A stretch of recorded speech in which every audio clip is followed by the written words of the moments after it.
ఏమోనని, అపార్థం చేసుకుంటారేమోనని. ఇప్పుడు చెప్పండి నాకు, ఎవరి నలుగురు? మీరు జన్మించినప్పుడు ఈ నలుగురు ఎక్కడున్నారు?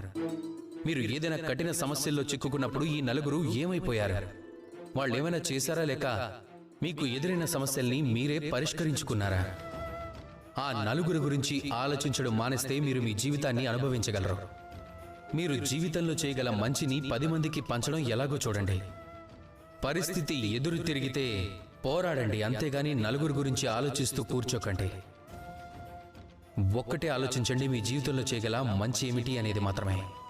మీరు చేసిన పనుల వల్ల ఎప్పుడైనా ఎవరికైనా మనసు గాయపడిందేమో తెలుసుకోండి, అంతేగాని మంచి మీద దృష్టిని కేంద్రీకరించడం మర్చిపోకండి. అప్పుడు మీ చుట్టూ ఉన్న వారందరికీ మంచే జరుగుతుంది. కనుక మీరు కూడా నాతో కలిసి మంచిగా పలకండి. రాధాకృష్ణ.